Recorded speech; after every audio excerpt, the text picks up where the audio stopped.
예, 오늘은 열왕기상 7장 23절에서 39절까지 살펴보도록 합니다. 열왕기상 7장은 이제 우리가 살펴보면서 느끼실 거지만은 주로 이제 성전 기물에 대해서 그렇게 기록을 하고 있죠. 성전 기물에 대해서 기록하고 있는데, 이제 7장에서는 이제 지난주에는 성전의 그 뜰에 있는 그 두 놋기둥을 시작으로 해서, 이제 오늘은 놋바다, 그 다음에 놋받침술에 등 놋으로 만든 모든 성물들이 이제 7장에 계속해서 연결해서 그렇게 기록이 되고 있습니다. 그러니까 성전 뜰에는 전부 다 놋으로 만든 그런 성물이다라는 것이죠. 그래서 오늘은 이제 놋바다가 나오고, 그 다음에 이제 놋 받침 수레가 나오고, 그 다음에 물두멍이 그렇게 나옵니다. 이 23절에서부터 이제 26절까지는 놋바다에 대한 내용이 이제 나오죠. 이 내용은 역대하 4장 2절에서 5절과 똑같은 그런 보충 설명으로 또 그렇게 나와 있죠. 같은 내용이 역대하 4장 2절에서 5절에 나옵니다. 오늘 23절에 보면은 또 바다를 부어 만들었다라고 바다라는 그런 표현이 나옵니다. 이 바다라는 말은 이제 열왕기하 16장 17절에 가면은 놋바다라고 그렇게 또 이제 명칭이 나와 있습니다. 놋바다라고 나와 있고, 그 다음에 역대상 18장 8절에 보면은 거기에는 놋대야라고 그렇게 나와 있어요. 그렇게 나와 있고, 그러니까 이 바다라는 놋바다, 그 다음에 놋대야라는 것은 성막시대의 물두멍에 해당한다라고 이제 보면 되죠. 성막시대 그 물두멍은 이제 출애굽기에 이제 또 나오죠. 출애굽기 30장 18절에 보면은 거기에 이제 물두멍이라는 게 나오는데, 그 성막시대의 그 물두멍보다는 지금 이 놋바다라는 것은 훨씬 크고 웅장한 그런 모습이다라는 것이죠. 그러니까 솔로몬 성전에서는 물두멍과는 또 별개로 놋바다가 있었다라고 이제 그렇게 이해를 하시면 됩니다. 이 바다라고 그러니까 우리가 이제 먼저 생각나는 건 바다는 뭐 세상이다라고 그렇게 이제 하도 이제 많이 들어서 그렇게 생각하기는 쉬운데, 이 바다는 세상으로 그렇게 이해를 하면 안 되는 것이죠. 이 바다라는 것은 바다라는 그 표현은 이제 얌이라는 그 히브리 단어를 쓰는데, 그 얌이라는 바다라는 그 표현은 물이 많다라는 그런 의미이기 때문에 좀 세상을 표현한 그런 의미는 아니다라고 보시면 됩니다. 그러니까 히브리 사람들은 뭐든지 이게 많다라고 그러면은 크다, 많다라고 그렇게 느낌이 들면은 바다라는 그런 표현을 썼다라는 것을 이제 생각해 볼 수가 있죠. 우리가 잘 아는 갈릴리 바다라고 그렇게 표현되어 있지만은 사실은 그게 바다는 아니죠. 갈릴리 호수죠. 갈릴리 호수인데 워낙 크고 그러니까 히브리 사람들은 그것을 갈릴리 바다라고 그렇게 불렀다라는 것을 이제 생각해 보면은 바다라는 그 의미를 좀 생각해 볼 수가 있을 것 같습니다. 그 다음에 이제 성경 오늘 이제 9절의 그 내용에 보면은 크기가 나오죠. 직경이 10규빗입니다. 10규빗이면은 한 규빗에 막 얼음 팔뚝만 하다 그랬으니까 한 4.5m 정도, 그 정도 생각하면 됩니다. 그러니까 모양은 또 원형이다라고 그렇게 보시면 되죠. 그 다음에 이제 높이는 5규빗이다라고 그렇게 나옵니다. 5규빗이면은 한 2.2m 정도 되는 그런 사람 키보다도 더 깊은 그런 깊이죠. 그리고 이제 그게 이제 둘레가 한 30규빗 정도 된다라고 그렇게 나와 있죠. 그러니까 이 놋바다는 이제 쉽게 말하면 큰 원형 물두멍과 같은 뭐 그런 것이다라고 보면 되겠습니다. 근데 이제 성경에 보면은 그 장식 모양에 있어서 가장자리, 그러니까 테두리죠. 테두리 아래 돌아가면서 박이 있다라고 그렇게 설명을 하고 있어요. 박이 있고, 그 다음에 매 규빗에 박이 10개씩 있었다라고 그렇게 기록이 되어 있죠. 그런데 그게 한 띠만 그렇게 둘러져 있는 것이 아니라 두 줄이 그렇게 장식 띠가 둘러져 있었다라는 것이죠. 근데 이제 열왕기상에서는 이 가장자리 돌아가는 게 이제 박이라고 그렇게 설명을 해놨는데 역대하 4장 3절에 가면은 여기는 또 소라고 그렇게 기록이 되어 있어요. 소 모양이 참 바다의 그 가장자리로 돌아가면서 그렇게 소 모양이 있었다라고 그렇게 되어 있는데 그건 왜 그런지 저는 그까지는 이해를 못 하겠더라고. 왜 그렇게 서로 다르게 표현이 되어 있는지. 하여간 역대하에서는 또 소로 되어 있었다. 뭐 소나 박이나 다 같은 그런 하나님의 제자들, 일꾼, 열매 맺는 뭐 그런 의미로 그렇게 볼 수가 있지 않나 이제 생각을 해봅니다.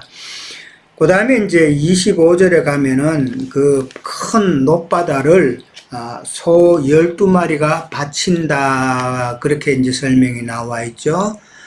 소 12마리가 바치는데 자세한 설명으로는 3마리씩 동서남북을 서로 향하고 있었다라는 것이죠. 그 후에 이제 소 12마리가 얼굴을 갖다가 동서남북으로 그렇게 서 있는 상태에서 그 위에 큰 바다를 얹었다라는 그런 의미가 되겠죠. 그리고 이제 소 뒷부분, 소 꼬리 부분은 다 안쪽으로 향하고 있었다라는 그런 이야기입니다. 그리고 두께는 한 손 너비 정도라고 그렇게 되어 있고 거기에는 백합화 양식으로 무늬가 또 있었다 그럽니다. 한 손 너비 정도의 두께면은 상당히 좀 두껍죠. 상당히 두껍고 이 정도의 큰 그 놋바다를 만들려면은 참 상당히 놋이 많이 필요했을 것 같은 그런 내용이죠. 그 다음에 이제 그 부피를 보면은 그 용량인데 2000밭이라고 그렇게 이야기를 합니다. 2000밭이 들어가는 그런 크기인데 이 밭이라는 것은 22리터예요. 한 밭이. 한 바트가 22리터이기 때문에 이제 부피 용량이죠. 밭이라는 거는 부피를 측정할 때 쓰는 용어인데 한 밭이 22리터입니다. 그러니까 한 밭이 22리터면은 그 1리터 그거 22개를 부으면은 한 밭인데 근데 지금 2000밭이라 그러니까 1리터 생수병을 갖다가 그 44,000개를 부어야 되죠. 그 상당히 참 큰 용량이죠. 근데 이제 역대하 4장 5절에 가면은 또 여기에는 그 용량이 2000밭이 아니라 3000밭을 담겠으며라고 그렇게 또 나옵니다. 2000밭은 열왕기에서는 2000밭이라고 했는데 지금 다른 데서는 역대하에서는 또 3000밭이다라고 그렇게 나왔는데 아마 최대 용량이 3000밭까지는 그렇게 담을 수 있다라고 이제 볼 수가 있는 것이죠.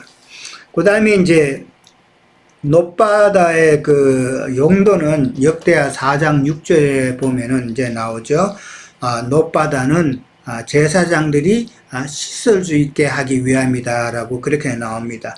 놋바다는 제사장이 이제 씻기 위함이고, 그 다음에 물두멍도 이제 설명이 나오죠. 물두멍은 우리는 이제 해막 시대에, 성막 시대에 보면 물두멍은 제사장도 씻고, 그 다음에 번제 제물도 씻는 걸로 나오는데, 역대하 4장 6절에서는 물두멍은 번제 제물을 씻기 위함이다라고 그렇게 설명이 나옵니다.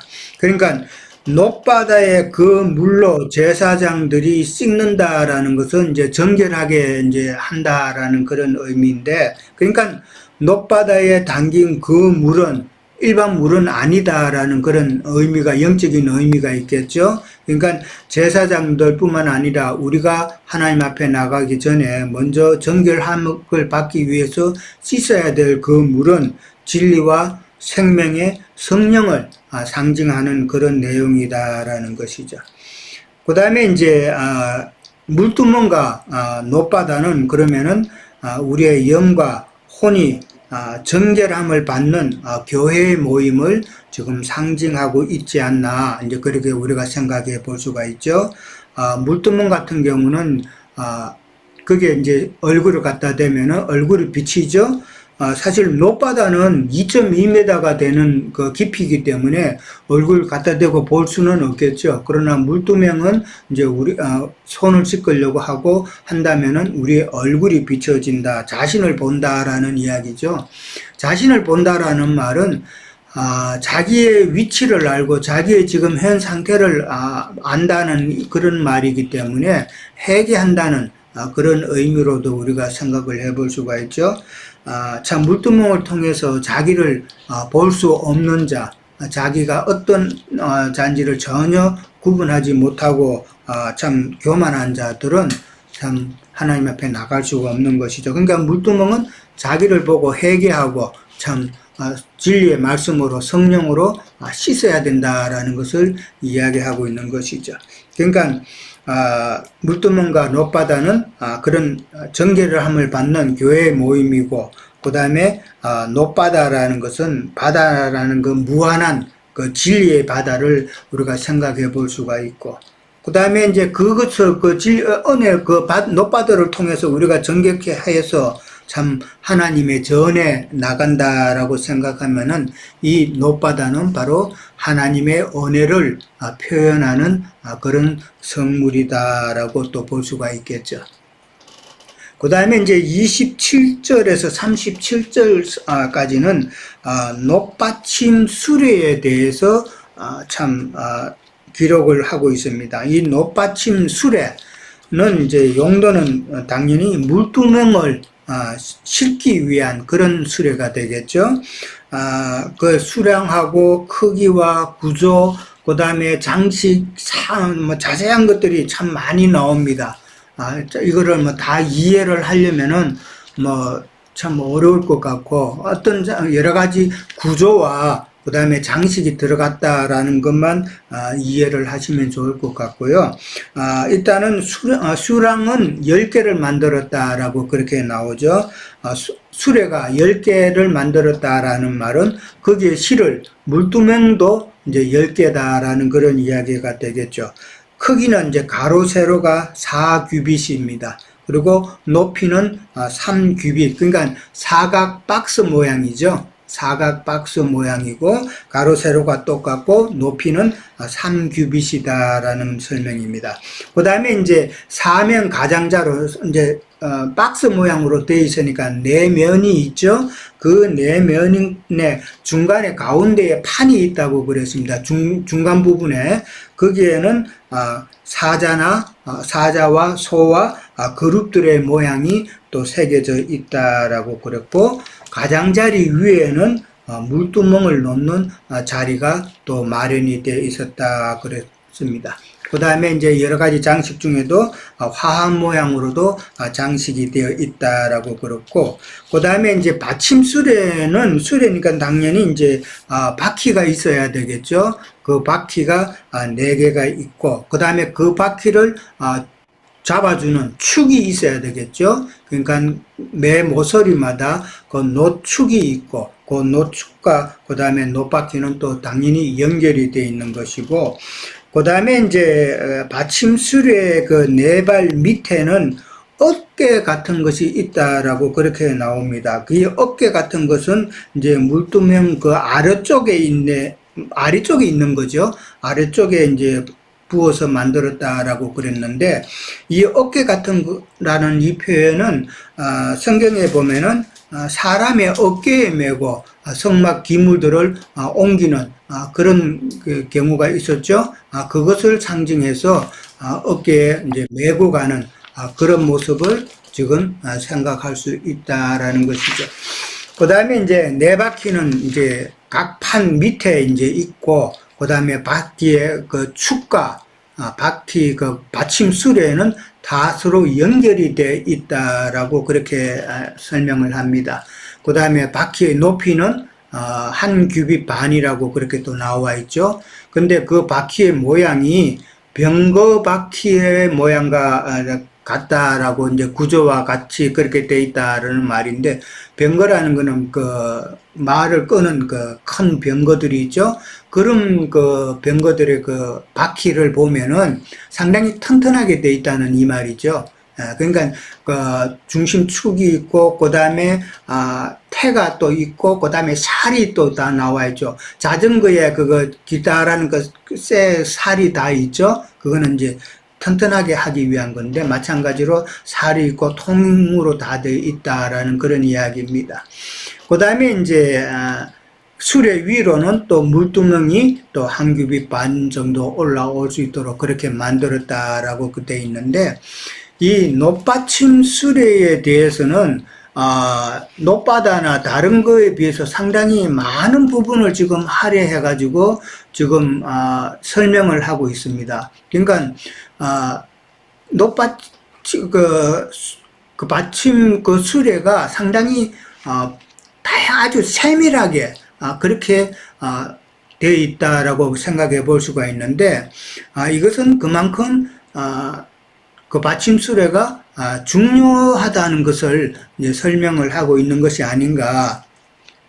민수기 7장 1절에서 11절에 보면은 사람을 갖다가 짐을 나르는 수레로 그렇게 빗대서 표현한 내용들이 나옵니다. 그러니까 사람이 곧 수레라는 그런 의미로 그렇게 설명이 되어 있는데, 그 어떤 사람은 진짜 재짐을 지고 평생을 그냥 험난한 육신에 속한 자의 모습으로 그렇게 사는 사람도 있을 것이지만은, 또 어떤 사람은 참 성전 기물을 지고 가는 그런 수레의 모습을 가지는 사람도 있을 거다라는 것이죠. 성전 기물을 갖다가 지고 가는 그런 자들은 뭐 영에 속한 자라고 그렇게 볼 수가 있겠죠. 근데 이제 성전 기물도 마당의 기물을 나르는 수레와 그 다음에 성소의 기물을 나르는 수레는 또 다르다라는 것이죠. 구분이 되죠. 마당의 기물을 나르는 그 수레는 수레가 4개가 필요하고, 그 다음에 소 8마리가 그렇게 옮긴다라고 그렇게 되어 있습니다. 수레나 소나 지금 똑같이 옮기는 그런 걸로 봐서는 참 하나님의 일꾼들이고 제자들이다라고 그렇게 생각할 수가 있겠죠. 그 다음에 이제 수레 10개 중에 이제 받침 수레, 높받침 수레가 이제 10개를 만들었는데 5개는 참 성소 오른쪽에 두었고, 그 다음에 또 나머지 5개는 성소 왼쪽에 그렇게 배치를 했다라고 그렇게 나와 있습니다. 그 다음에 이제 38절에서 39절에 가면은 이제 물두멍에 대해서 이제 또 나오는데, 그 물두멍은 받침수레가 10개이기 때문에 한 받침수레에 하나의 물두멍이 들어가기 때문에 10개가 만들어졌고, 그 다음에 각각 40밭의 용량이라고 그렇게 설명이 되어 있습니다. 한 물두멍 안에 40밭이라 그러면은 880리터 정도 됩니다. 그러니까 1리터 병, 그 생수병 1리터짜리 그 880개가 들어가는 거기 때문에 상당히 그도 많은 것이죠. 직경은 한 4규빗 정도가 된다고 그렇게 나옵니다. 그러니까 용도는 아까 말씀드린 대로 물두멍의 그 물은 번제제물을 씻기 위함이다라고 그렇게 나옵니다. 참 높바다나 물두멍의 그 물을 채우는 이 일이 정말 이게 보통 일은 아닐 거다라는 그런 생각이 듭니다. 높바다 같은 경우는 그 물이 얼마만큼 들어갈지는 몰라도 상당히 많은 물이 들어갔을 거라 생각이 되는데, 아마 그 일반 수영장의 그 한 절반 정도는 되지 않을까 그렇게 생각합니다. 옛날에 오래전에 저희 집 수영장에 물을 채우는데 하루 반을 꼬박 수돗물을 틀어놨어요. 그만큼 많이 들어가는데 이 노바다 같은 경우도 이 많은 물이 들어가지 않았나. 그 많은 물을 물 깃는 일을 한 사람들은 기본 족속들이었죠. 기본 족속들이 참 그 성소에서 하나님의 일을 도우면서 물을 깃고 그렇게 했는데 그 사람들이 참 많은 고생을 했겠다 하는 생각도 듭니다. 자, 성전의 그 모든 기구, 그 다음에 그 기구에 있는 그 장식, 이런 것은 결국은 다 예수님의 그 인성이나 신성이나, 그 다음에 성품, 그 다음에 사역을 다 표현하는 것들이죠. 그렇기 때문에 참, 성전의 모든 기구들은 다 예수님을 표현하는데, 그건 우리가 너무나도 잘 알고 있죠. 각자의 그 물두명, 우리도 참 그 물두명에 진리와 생명의 말씀을 담아서 참 늘 우리가 정결케 되고, 그 다음에 그런 진리와 생명의 말씀을 참 높받침 수레에 실어서 이동을 하면서 다른 사람에게도 참 그 물을 전달하는 그런 사명, 수레의 사명을 온전히 할 수 있었으면 하는 마음입니다. 자, 저는 오늘 여기까지만 하겠습니다. 자,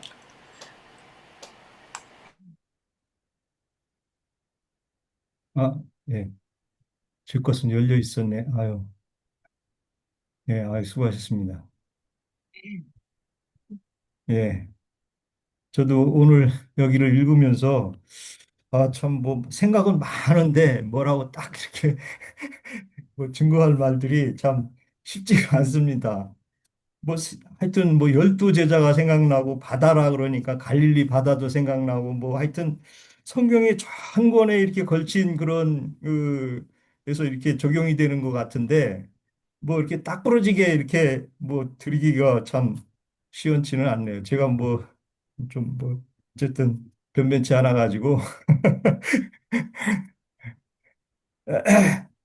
어쨌든 뭐 우리 유영진님 바다를 이제 세상이 아니라고 했으니까 뭐 저도 하여튼 이 바다 이 물을 이렇게 많이 한 거는 뭐 짐승 제물을 씻기 위한 물이겠죠. 예. 그래서 이 물로 뭐 번제 소제할 때 이 짐승들을 잡기 위해서는 물이 많이 필요했을 것이고 이 물로 씻어서 이렇게 제물이 됐지 않나 하는 생각이 들고요. 이 물이 필요했던 거죠, 많이. 우리 뭐 세상에서도 물을 많이 필요해서 뭐 저수지나 댐을 막아가지고 물들을 많이 필요하죠. 우리 이 세상에서도 그 물의 용도가 뭐 엄청나죠. 한 도시가 만들어질래도 어떤 댐이 필요하고 하듯이 주님 앞에 이렇게 어떤 제물을 드리기 위해서는 물로 씻고 하는 것들이 많이 있죠. 그래서 주님이 이제 제자들과 마지막 만찬을 할 때도 너희들은 이제 온몸을 씻었으니까 발과 손만 씻으면 된다 이렇게 말한 것들도 생각이 나고 그래서 우리가 주님 앞에 드려질 때 정결하게 드려져야 된다는 것을 생각이 납니다. 그래서 뭐 우리가 여기서 보면 열둘이 있고 이제 열이 있고 그런데 뭐 열둘은 이제 열두 제자들을 이렇게 소로 비유해서 우리가 생각할 수도 있고 세상을 향해서 복음이 이렇게 펼쳐지는 이런 세계를 이렇게 기물들로 또 이어져가는 그런 것들로 생각하게 됩니다. 그래서 어, 주님 앞에 있는 그 맡은 종들은 주님께서 원하는 진리의 복음을 잘 증거해서 정말 주님의 뜻에 합당한 그런 일들이 이 세상에서 이루어져야 된다고 보는데 세상 나라는 뭐 어, 사실은 진리의 복음자들만 있는 게 아니죠. 타락한 종들이 오히려 더 권세와 더 모든 것들을 더 열심히 하죠. 그래서 소수의 진리 증거자들은 뭐 보낸 자마다 박해받고 감추어져 있고 이제 그런 형태죠. 그래서 저도 참 의아로웠던 게 이제 예수님을 믿고 다들 예수님을 다 믿는다고 해서 온 세상이 뭐 우리 한국에 보면 산에 올라가면 십자가가 그렇게 제일 많다잖아요. 그래서 아, 우리나라는 하나님한테 이게 축복을 받아가지고 저 십자가가 저렇게 많은가? 초기에는 저는 그래서 참 고민도 많이 했어요. 하나님의 그 복음을 저렇게 많이 다들 전파하는데 어떻게 세상 나라는 또 어떤 옳지 않은 방향으로 가는 그런 것들이 교회들이 있기 때문에 늘 교회 생활을 하면서도 뭔가 고민이 있고 뭐 우리 지들도 다 세상 교회에서는 다들 에, 의아하고 고민하고 그랬던 적이 더러 있을 것이라 이제 생각을 합니다. 이게 막상 이렇게 나오고 보니까 우리가 다 알잖아요. 주님의 진리는 소수의 에, 맡은 자들이 있구나. 그 선지자 계열이죠. 구약에서는. 그 선지자 계열들은 이런 진리의 말씀들이 정말 오늘 열왕기상 7장을 하면서도 이것이 무엇을 말하는지 세상을 향한 진리의 복음들이 어떻게 펼쳐지고 또 주님의 뜻이 어떻게 실현이 되는 것을 우리가 이렇게 상고해 보고 또 그것들이 뭘 말하는 건지를 주님 뜻을 잘 이렇게 알게 된다 봅니다. 또 우리 장로형제님께서 모든 이런 증거들을 통해서 지난번에도 그 성전 기구들을 에 대해서 증거를 많이 해줘서 우리가 이해 폭이 많이 넓어지고 또 지금도 앞으로 또 계속 해나가고 계신데 이런 걸 통해서 우리가 이렇게 더 분명해지고 명확해지리라 봅니다.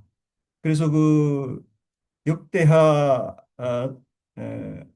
4장 16절에 보면 빛난 노수로 이렇게 했다는 거예요. 그 노은 닦아야 되는 거죠.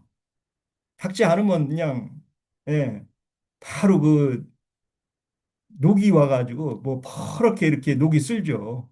그래서 빛난 노시라는 것은 우리가 교회 생활을 열심히 또 주님 앞에 드려지는 헌신적인 것으로 할 때 우리의 마음이 빛이 난다는 거죠. 교회 생활에 뭐 해태하게 되면은 당연히 녹슬고 또 다른 소리 하게 되죠. 녹슬은 그 노은 뭐 그 어디다 쓰겠어요. 그래서 그 전에 저는 저희 집에는 그 제사를 하도 많이 지내갖고 보면은 그 제기들이라고 그러죠. 그걸 그 재하고 뭐 해가지고 이렇게 그 닦는 그 도구가 있어요.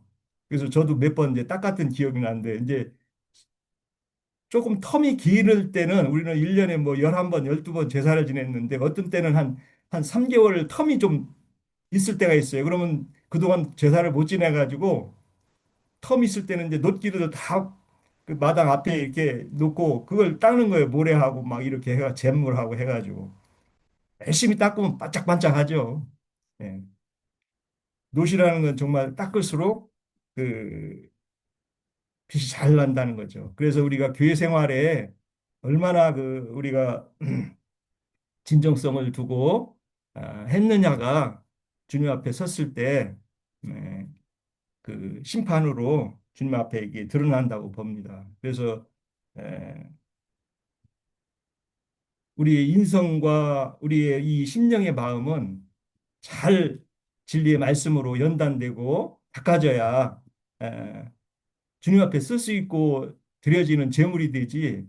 너 팍팍 쓰는 걸로 가지고 제물을 닮아서 아이 그러면 안 받죠.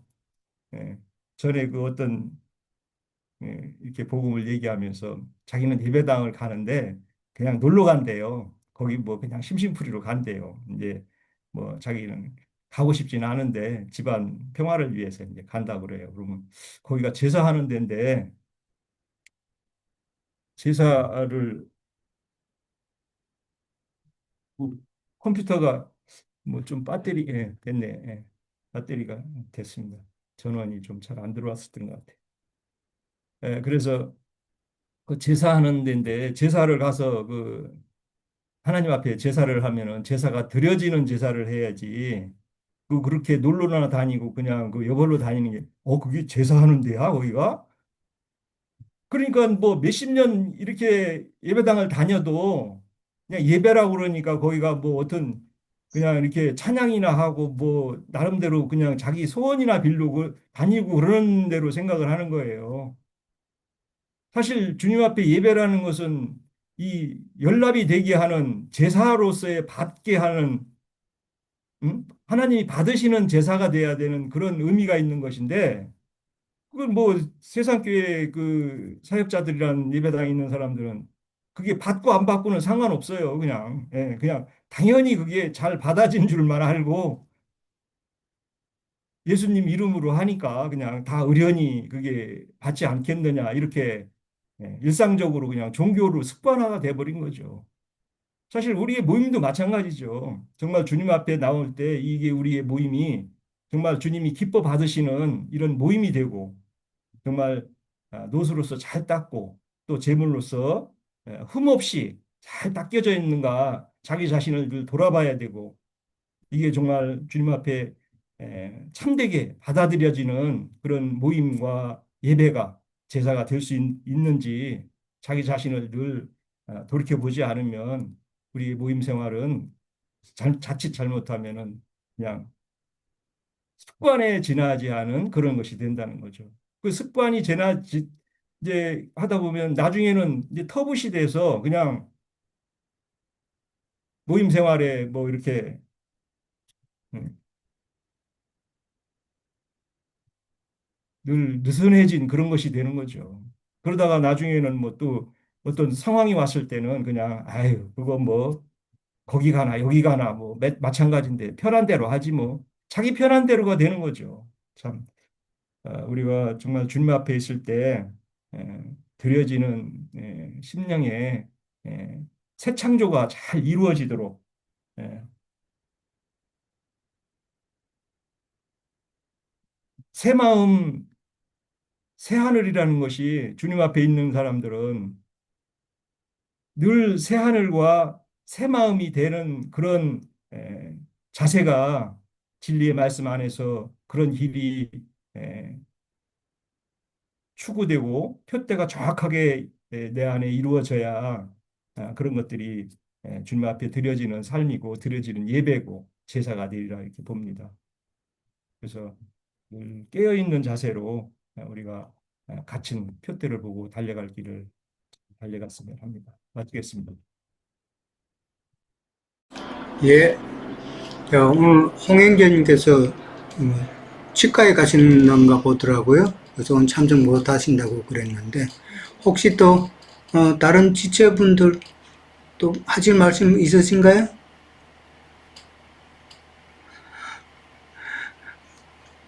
그럼 장로 형제님, 바로 마무리를 하셔야 될 것 같은데, 예. 예, 요즘에 우리가 지금 광야의 회막 성막 식양을 나누는데 마침 또 예루살렘의 그 성전 식양과 이게 맞물려서 하게 돼서 아주 주님께서 이렇게 역사해 주시지 않나 그런 생각도 들고 오늘은 내가 어차피 참여를 해야 하겠구나 그런 생각을 하게 됐어요. 형제님들한테 내가 이런 걸 고단기표에 대해서는 잘 방문을 한 적이 없었기 때문에 왜 그러지?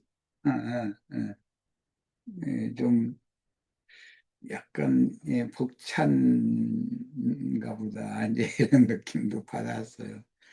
에, 우선 그 예루살렘 성전의 그 마당 기물 중에 본제단을 지나서 그 성소로 들어가는 바로 입구에 롯바다를 설치를 했는데 롯바다는 10개의 물두멍을 좌우 5개씩 이렇게 이제 비치를 하는 형식으로 만들어서 비치를 했어요.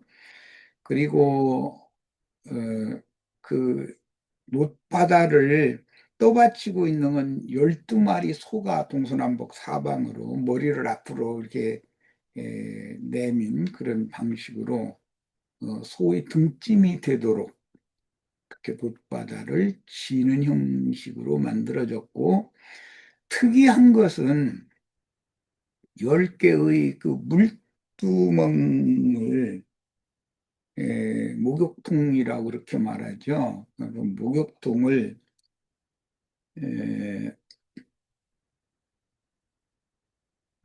끄는 수레가 있어요. 이제 이런 모든 말씀들을 우리는 이제 종합적으로 이것을 생각을 해봐야 되는데, 물두멍 목욕통이라고 하는 것은 교회 모임을 상징하는 것이고, 그걸 짊어진 사람들, 하나님의 종들이고, 에, 수레 위에 그 목욕통들을 이렇게 올려놓고서 끌고 가도록 만들어 놓은 것은 교회의 인도자들이라면, 수레는 곧 이제 또 역시 교회가 되기 때문에 이런 그림은 에스겔 1장과 에스겔 10장을 잘 이해를 하셔야 돼요. 네 생물이 나오고 그룹들 이야기가 나와요. 그런데 그것은 모두 바퀴가 있고, 당연히 양쪽에 바퀴를 연결한 축이 있어야 될 것이고, 끄는 그룹이 있어요. 거기는 이제 내생물이 끄는 그림도 나오고 그룹이 끌고 가는 그림도 나오고 이랬는데, 그룹이 끄는 그 끄는 수레를 끄는 형상은 구약 시대의 12지파가 대표가 되는 것이고, 그룹을 대표하는 것이고, 네 생물을 대표하는 것은 신약시대의 12사도가 대표이기 때문에 온 세상에 세운 교회들을 주님께서는 그 종들에게, 그 사자들에게, 이제 그 원문대로 하면 천사들이에요. 그게 주님의 사자들에게 교회를 각 성에 세우게 하고 교회를 인도하도록 해놨다는 거예요. 그게 하나님이 이제 맡긴 직분을 상징하는 거예요. 우리들이 다 구름 수레가 되어져서 주님을 태우고 그 수레에 태우고 운행을 하는, 그러므로 우주 역사를 진행하는 그런 사명을 맡은 거예요. 이제 오늘 우리 유형제님에게 주어진 시간인데, 유형제님에게 그런 사명이 맡겨져 있는 거예요. 물두멍, 못바다를 짊어져야 되고 물두멍을 끌고 가는 거예요. 하나님이 원하시는, 왜냐하면 하나님이 원하시는 것으로 끌고 간다는 것은 각 성의 장로들에게 맡긴 사명이기 때문에, 믿음의 진보를 위해서는 인도자가 필요한 것이고, 주의 성령과 동역해서 그리스도의 영광에 이를 때까지 이끌어 가야 되는 거예요. 교회를. 이제 그런 것을 지금 상징적으로 보여준 말씀이 열왕기상 7장에 나오는 놋바다 또는 물두멍 이야기예요. 그런데 이 물두멍이 교회라는 것이 비밀이라 양쪽에서 다 비밀이에요. 정조를 지키는 천육교회 장자들의 모치인 하늘의 예루살렘 교회도, 장자들의 교회도 비밀이지만, 많은 물 위안전 큰 음녀, 큰 성 바벨론이라고 하는 것도 비밀이에요. 예. 그래서 이 놋바다 또는 물두멍을 짊어지는 사람들 또는 끄는 그런 천사들, 내생물이나 그룹들, 이제 그게 이제 곧 사람이었는데 천사가 된 사람들을 말하는 거예요. 그런 온전케 된 의인의 영들이에요. 이런 사명자들에 대한 이상이라는 것은, 이건 사람의 말로 이게 이해를 하거나 설명해서는 이게 도무지 이해가 될 수가 없어요. 이게 제일 쉽게는 주님께서 세운 교회를 끝까지 책임지고 하나님의 영광 앞에까지 교회를 인도해가는 충성된 증인들, 이제 이것은 순교자들이죠. 그런 무리도 있고, 땅의 일, 땅의 영광, 세상의 영광을 취하려는 목적으로 교회라는 것을 세워서 거기에서 설교하고 이제 사람들의 신앙을 지도해가는, 인도해가는 그런 자들은 그게 열왕기 편에 보면은 장녀들이 목욕하는 그 목욕탕이 나와요. 그 아합의 병거, 왜 아합이 이제 거기 앉아서 피를 흘리고 죽었는데 전쟁이 끝난 다음에 그 병거를 씻은 못이 사마리아에 있었는데 사마리아 못이 곧 그곳은 창기들이 목욕하는 목욕탕이었다. 이렇게 설명이 나와 있어요. 그러니까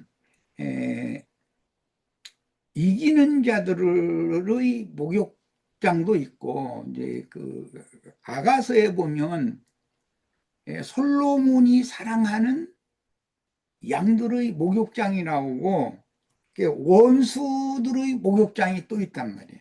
이것은 전부 교회를 말하는 거예요. 교회라는 것이 이렇게 두 종류가 있는데 이게 다 비밀이라는 거예요. 네. 그 다음에 계시록에는 이제 네 생물에 관한 말씀이 에스겔 1장, 10장 말씀이 설명이 나오는데 계시록 4장, 뭐 5장, 6장, 15장 반복해서 나와요. 그러는데 계시록 15장 2절에는 특히 4장에서는 유리바다라는 표현이 나왔고 그 놋바다가 유리바다란 말이에요. 왜냐면은 맑은 물을 반사해서 자기를 반향해서 비춰주는 그런 바다를 말하기 때문에 거기서 계시록 4장에서는 유리바다가 나와요. 뭐 5장 14절이나 6장 1절이나 등등 이런 유리바다 얘기가 쭉 나오다가 계시록 15장 2절에 가면 불 섞인 유리바다 위에서 구원을 찬양하는 마지막 이기는 자들의 찬양 얘기가 나와요. 그러면 원래는 주님이 세운 교회라는 것은 맑은 유리바다와 같은 교회라는 것은 지체들이 서로를 반영하고 반사해서 나의 신앙 상태나 나의 영혼 상태를 이게 볼 수 있는 거울, 원래는 그 유리바다를 만드는 놋이라는 것이 이스라엘 정숙한 여인들의 놋 거울을 거두어 가지고서 만든 것이거든요. 그게 비추는 역할을 하는 거예요. 우리 교회의 성도들은 서로가 서로를 반사해 주는 역할을 한다. 교회라는 게 이렇게 중요한 것이죠. 어떤 지체의 어떤 약점이나 어떤 문제들이 교회 중에서는 여기는 빛 가운데 있는 무리의 모임이기 때문에 아무것도 아닌 것이지만 다 드러나는 것이거든요. 교회에서는. 세상에서는 그걸 다 우물우물하고 넘기고 그냥 숨길 수 있지만 교회에서는 그게 숨길 수가 없어요. 그래서 교회라는 것을 놋바다라고 이렇게 표현을 하는 거예요. 이게 서로의 거울이 되는 거예요.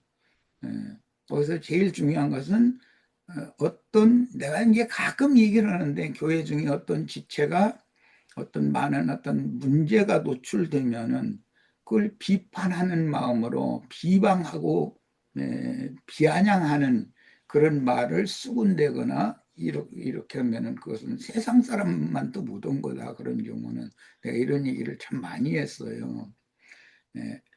그 지체를 다른 사람은 그런 약점이나 허점을 봐도 나는 어떤데 하고 주님 앞에서 자기를 바라보는 거울로 바라보지만 어떤 사람은 그 지체를 좋지 않은 어떤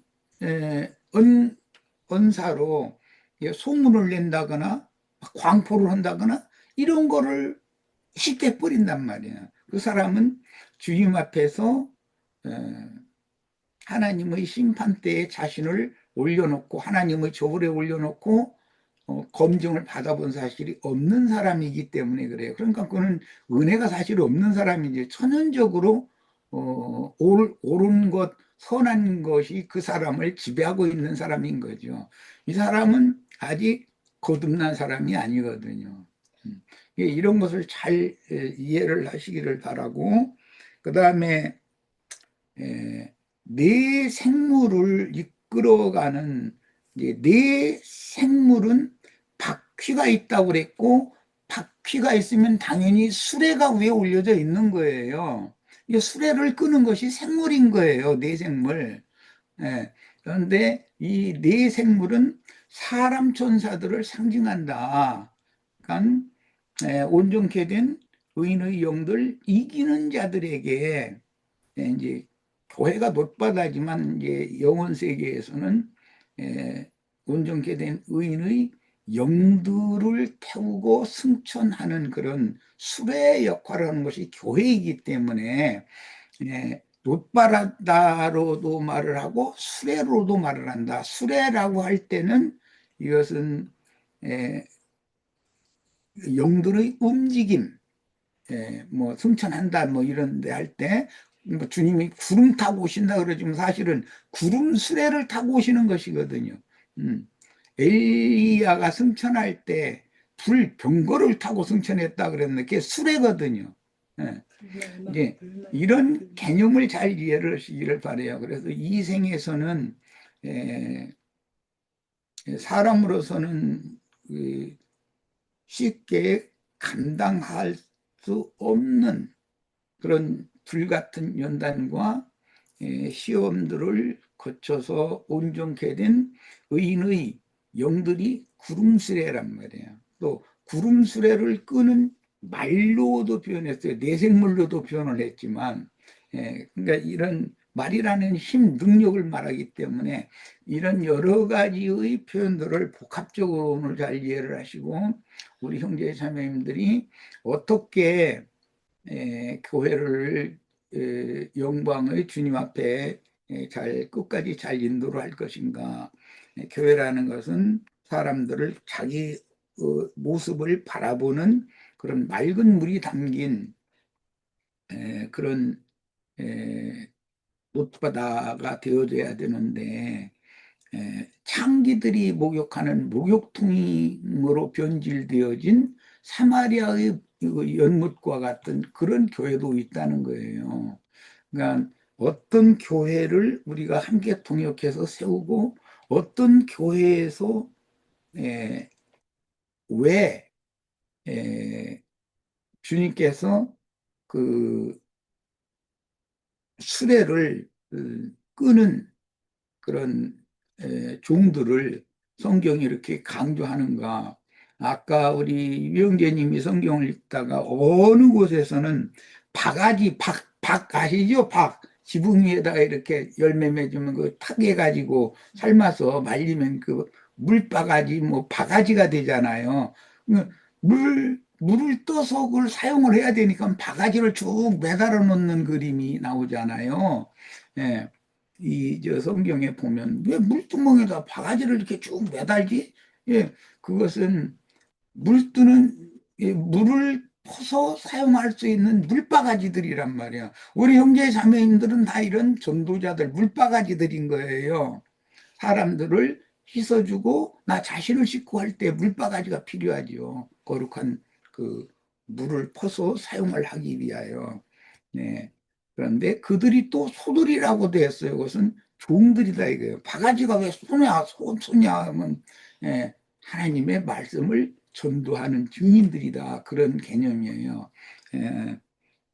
두서없이 얘기를 했지만 첫째는 12마리 소가 놋바다를 이렇게 메고 있는 형상이 나오고 그 다음에 10개의 물두멍을 좌우 5개씩 이렇게 수레 위에다 올려놓고 있는 형상이 나왔는데 수레는 끄는 것을 말하기 때문에 인도자가 당연히 앞에 있어야 되는 거예요. 물론 주의 성령이 인도를 하시니까 주의 성령과 동역하는 교회에 세워진 사역자들에 대해서 우리 형제 자매님들이 마음을 이렇게 열고 동역을 잘 해주셔야 돼요. 기독교계에서는 신부나 목사한테 그 동역하는 것을 뭐 거의 뭐 반강제가 아니라 거의 온전히 그냥 강제하다시피 하니까 꾹꾹하거든요. 그런데 교회에서는 그런 것이 좀 부족할 수가 있는데 우리 형제 자매님들은 하나님의 나라라는 것은 질서가 엄밀하다. 세상이라고 하는 것은 세상 교회는 사실은 그 강압에 의한 것이지 하늘이 세운 생명의 질서에 따라서 그렇게 되는 것이 아니거든요. 이게 교회 안에서는 질서를 잘 지켜야 되는 것도 꼭 필요하다. 이것을 곁들여서 말씀드립니다. 교회 생활에 유익이 있기를 바랍니다. 네, 마칩니다. 예, 마무리 깔끔하게 정리를 해 주셔서 감사합니다. 예, 좀 뭔가 뿌연 그런 느낌이었는데 정리가 된 듯한 느낌입니다. 예, 자, 오늘 감사했고요. 다음 주에 또 열왕기서 열도록 하겠습니다. 자, 한 주간도 평안한 가운데 잘 지내시기 바랍니다. 예, 들어가세요. 예.